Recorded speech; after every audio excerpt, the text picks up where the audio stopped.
à la suite d'un signalement qui a été fait par la CFTC. Il y avait deux possibilités pour Volegelis de faire une enquête. Ça a toujours été la volonté, ma volonté et la volonté du conseil d'administration de faire une enquête. Il y avait une solution que je préconisais et qui a été validée par le conseil d'administration qui était d'externaliser l'enquête, de faire appel à un prestataire professionnel extérieur à nos châteaux, extérieur à Vogelis, pardon, afin d'évaluer la situation et les faits et d'émettre des conclusions. Et puis il y avait un souhait, une volonté de la part du CSE, des représentants du personnel, que ce soit fait en interne, c'est-à-dire que ce soit moi avec eux qui fassions l'enquête. Donc, nous n'étions pas d'accord sur les modalités de cette enquête, nous étions d'accord pour faire une enquête, mais pas d'accord sur les modalités de cette enquête. Les prud'hommes ont donc été saisis. Et les prud'hommes ont demandé à Vogelis, on n'a pas été condamné, je le dis, ont demandé à Vogelis de faire une enquête, et de faire une enquête externe avec la possibilité pour la gouvernance de Vogelis de choisir le prestataire.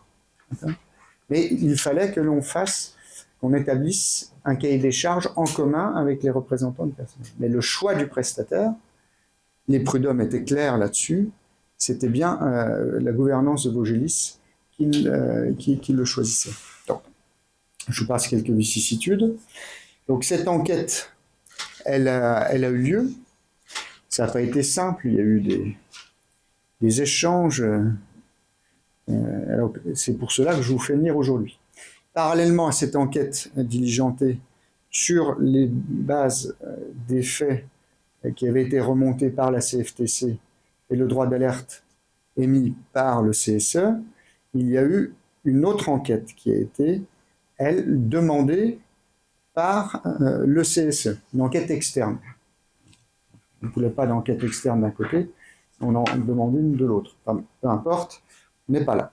Aujourd'hui, j'ai les résultats de ces deux enquêtes. Alors, il y a un cabinet qui s'appelle IES, Inter-Entreprise Service, IES, et puis l'autre c'était CECAFI. IES pour l'enquête à la suite du droit d'alerte, et CECAFI pour le CSE. Et ces enquêtes ont eu lieu quand? Alors ces enquêtes, elles ont eu lieu tout le long de l'année de 2024. Les conclusions ont été remises pour l'une, CECAFI, donc dans le courant du mois de janvier de cette année, je crois que c'est le 21, mais je ne veux pas vous dire de bêtises, et pour IES, c'était fin décembre. Donc j'ai présenté les résultats de cette enquête à la fois au CSE et au conseil d'administration de ce jour. Donc il en ressort qu'il n'y a pas, pour ces deux enquêtes, de fait de harcèlement moral ni sexuel. C'est la conclusion des deux enquêtes concernant le directeur général et d'autres personnes qui étaient incriminées. Il y avait plusieurs personnes mises en cause, il y avait 4 plaignantes, et puis essentiellement 2 personnes qui étaient mises en cause, dont le directeur général. Ça ne veut pas dire qu'il n'y a pas de risques psychosociaux dans l'entreprise, je le dis aussi. Ça veut dire qu'il n'y a pas de risques psychosociaux, il y en a, il y a des choses à traiter, mais il n'y a pas de harcèlement systémique comme j'ai pu le lire dans la presse, puisqu'il n'y a pas, selon ces deux enquêtes, de fait de harcèlement au sein de l'entreprise. Oui, pas moi qui le dis, deux enquêtes indépendantes. Deux enquêtes indépendantes, voilà. Alors, pour l'enquête IES, il s'agissait d'investiguer sur des faits précis.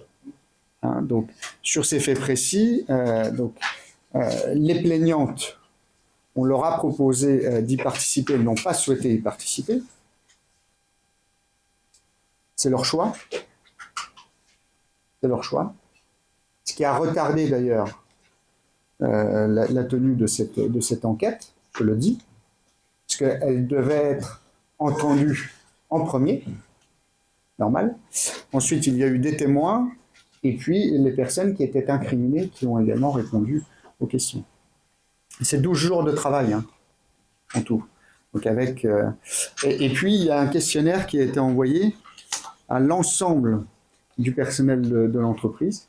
Ça, je le précise aussi, la gouvernance de Vogelis n'était pas obligée de le faire dans le cadre du droit d'enquête, et nous avons élargi les investigations à l'ensemble du personnel. Voilà. Donc là où il y a eu 99 personnes qui ont répondu sur 222. 45% de taux de retour. Donc ça, encore une fois, on n'était pas obligé de le faire. Et on a souhaité le faire pour en savoir, pour en connaître un peu plus sur le climat social. Et dans le cadre de ces CAFI, il y a eu des entretiens collectifs, hein, et il y a eu aussi la nécessité de faire des entretiens individuels. Donc de mémoire, il y a eu, je crois, 66 entretiens individuels qui ont été faits, et donc des entretiens collectifs. Mais là où les entretiens collectifs, la limite, c'est que les gens s'expriment moins facilement que sur les entretiens individuels. C'est quand même, je donne ces chiffres parce que il y a quand même eu, enfin, c'est pas deux petites enquêtes qui ont été menées. Hein, il y a quand même eu des investigations assez importantes qui ont été faites. Alors, fort de ce constat, je sortais d'un conseil d'administration. Le conseil d'administration a réaffirmé sa confiance à l'unanimité de ses membres à notre directeur général. Première chose. Et il a souhaité également, puisque il apparaît que je suis mis en cause et que l'ensemble des membres du conseil d'administration, quelque part, sont mis en cause dans l'article qui est paru dimanche, a souhaité également me renouveler sa confiance à l'unanimité. Je voudrais juste dire comment est composé le conseil d'administration d'un organisme comme Vogelis. Et d'une, ce sont des administrateurs bénévoles, qui n'ont rien à perdre, rien à gagner, à cacher quoi que ce soit. Le seul souhait des administrateurs, c'est de faire avancer notre entreprise et de loger correctement les 28 000 Vosgiens qui sont logés chez Vogelis. Alors le conseil d'administration, il déplore l'image négative qui est donnée de Vogelis, qui a pourtant de très bons résultats, déplore cette image négative. C'est la première chose. Donc, confiance renouvelée au directeur général à l'unanimité et au président à l'unanimité. Dans ce conseil d'administration, il y a des représentants des locataires, des personnes qualifiées, des représentants des syndicats, Force ouvrière, la CGT, etc., et des élus, conseillers départementaux, présidents d'intercommunalité. Donc je veux bien qu'à un moment donné, tout le monde déconne, et là, ça fait quand même beaucoup de monde, et qui viennent d'horizons variés. Je tiens quand même à le dire. C'est un peu fort de café de remettre. Et j'ajouterais même, qu'est-ce que la qualification pénale d'une complicité de harcèlement? Est-ce que vous savez quelle est la caractéristique d'une complicité? Ça veut dire que l'on inviterait une personne qui harcèle à le faire. C'est ça la complicité de harcèlement. Donc autant dire que les accusations qui sont portées contre la gouvernance et contre son président, c'est de la roupie de Sansonnet. Je le dis. De la roupie de Sansonnet. Enrobée de fange. Enrobée de fange. Donc je sais qu'un avocat, les professionnels du droit, bénéficient d'une certaine impunité. Puisqu'ils ne peuvent pas être attaqués avec à travers les propos qu'ils tiennent. Mais l'impunité, elle n'empêche pas d'avoir un certain sens moral. Voilà. Et moi, j'invite chacun à la responsabilité et au sens moral. Il y a 4 plaignantes qui indiquaient avoir été victimes de harcèlement moral et de harcèlement sexuel, d'accord? Donc des investigations... Et de discrimination. De discrimination, peu importe, harcèlement moral et harcèlement sexuel.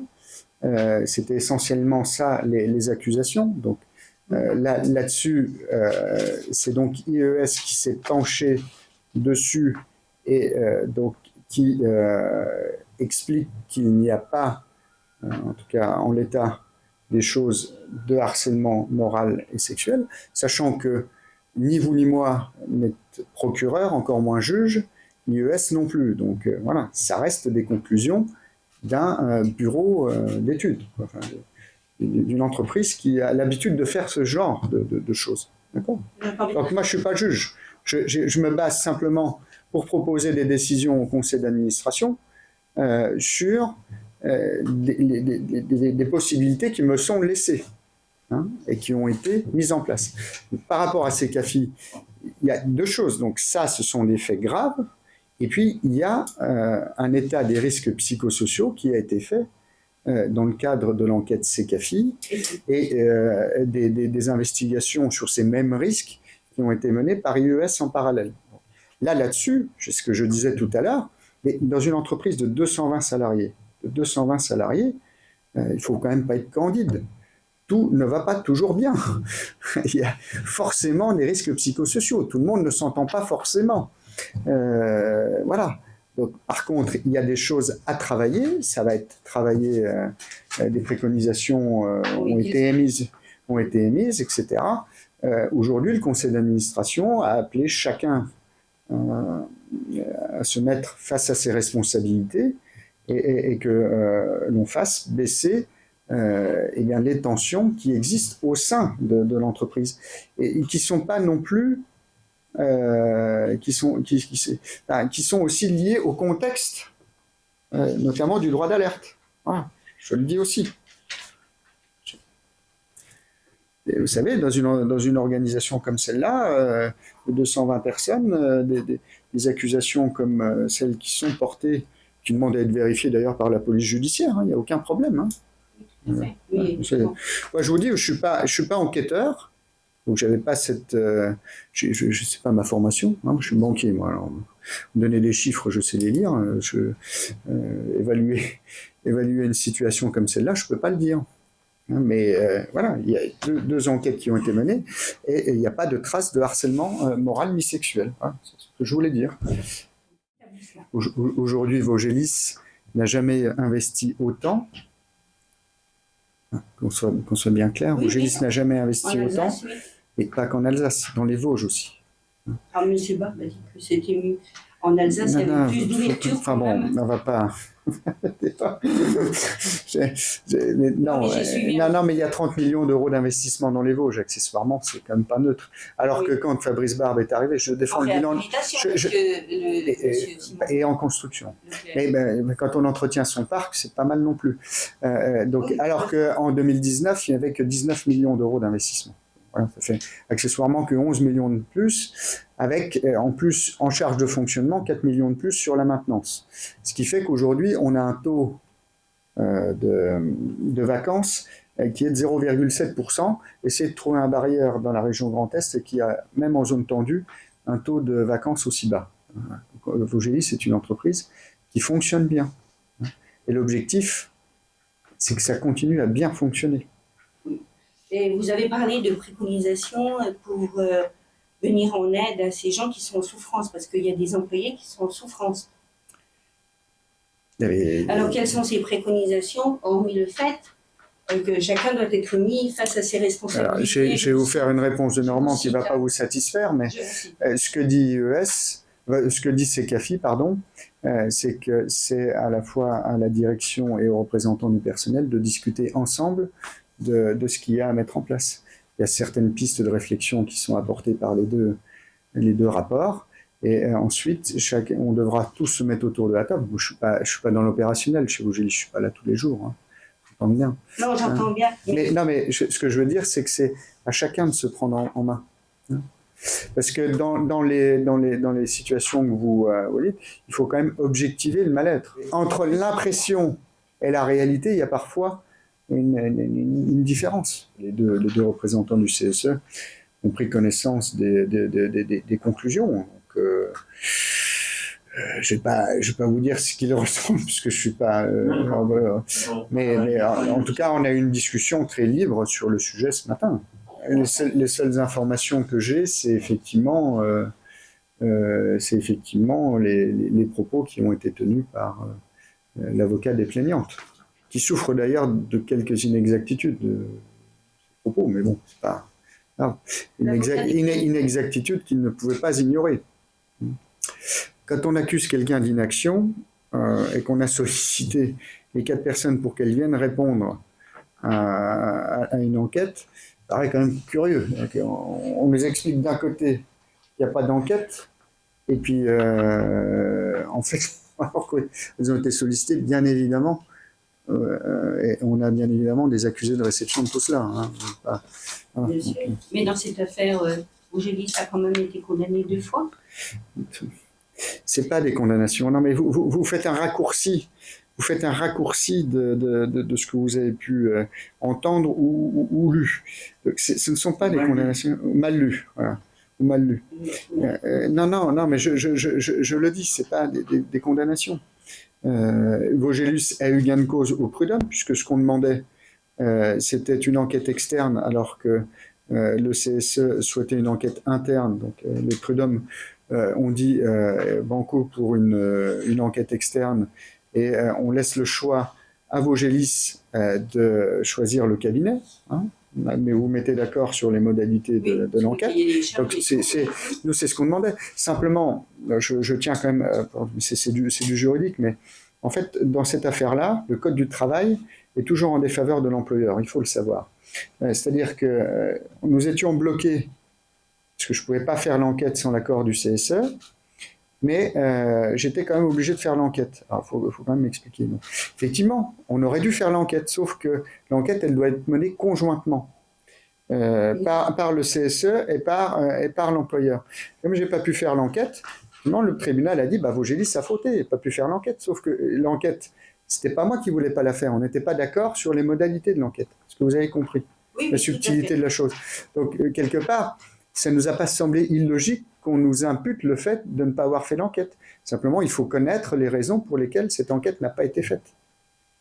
Donc, ce n'était pas forcément de mon fait. On n'était pas d'accord, enfin de notre fait, on n'était pas d'accord sur la manière de l'exécuter. Et donc, sur le deuxième, nous n'avons pas obtenu gain de cause. Voilà. C'est pas une condamnation. J'ajouterais que, parallèlement à ça, Vaugelis a également déposé des plaintes au pénal. Oui, d'accord. Oui, donc vous avez des plaintes au pénal. Vous avez déposé des plaintes contre qui? Contre X. Voilà. Mais pour faux en écriture publique. Faux en écriture publique. Donc, mais simplement, on ne le chante pas sur tous les toits. Donc, si vous voulez, voilà, il y a eu des choses curieuses qui se sont passées. Notamment un jugement falsifié, envoyé à des partenaires en Alsace. C'est grave de falsifier un jugement, non ? État d'un comportement suspect en matière d'attribution des marchés publics, un délit d'octroi d'avantages injustifiés qui daterait de l'année 2023 et qui pourrait révéler une forme de prise illégale d'intérêt, comme l'estime maître Julien Fouret. Autrement dit, la Robe Noire accuse le directeur général d'avoir favorisé certaines entreprises d'insertion du territoire en recevant leurs dirigeants pendant la période d'analyse des offres. Je ne peux pas... Il faut faire la preuve. De toute façon, tant que vous n'avez pas les pièces, oui. Oui. Non, mais je veux dire, vous avez un prononcé sur le dossier? Attendez, moi je ne suis pas enquêteur. Non, monsieur Leclerc, quand j'ai dit... Moi je suis président du conseil d'administration de ce bel organisme. Donc, il est porté à mes... Non, mais vous avez tous les pouvoirs parce que c'est vous qui nommez le directeur général. Non, c'est pas vrai, c'est le conseil d'administration, on vérifie le code de la construction. Non, mais je vous le dis. Et accessoirement, quand M. Barbe est arrivé... Non, mais accessoirement, quand M. Barbe est arrivé, j'étais pas président du conseil d'administration. Bon, voilà, non, faut... on remet les choses. J'assume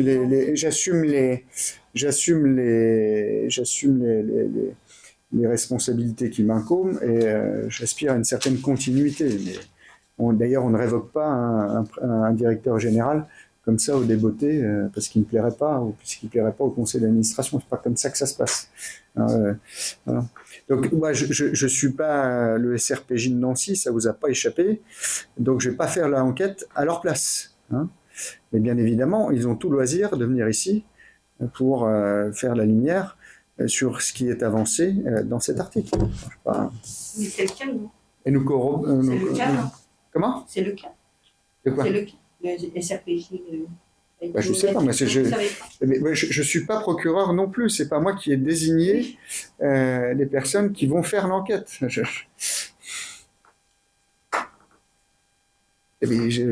crois que vous minimisez vos pouvoirs quand même en votre qualité de président de Vogelis. J'assume mes responsabilités. Je crois que la satisfaction des salariés de Vogelis, mais je ne vais pas vous dire de bêtises, hein, mais avant que ce droit d'alerte ne soit lancé, le taux de satisfaction des salariés à l'endroit de l'entreprise, c'était 95%. Bon, on peut faire mieux, vous me direz. C'est déjà pas mal sur une enquête anonyme. De même que la satisfaction des locataires est de 91%, c'est la première du Grand Est chez les bailleurs sociaux. Vous voyez, tout ne va pas mal. Moi, je ne dépeins pas la situation d'une entreprise qui va mal. Je dis que simplement une entreprise comme un couple ou une famille, ou peu importe, une organisation quelconque, elle peut rencontrer parfois des difficultés, elle peut traverser quelques périodes de vicissitude. Il faut simplement remettre les choses à l'endroit pour que ça continue comme ça l'était.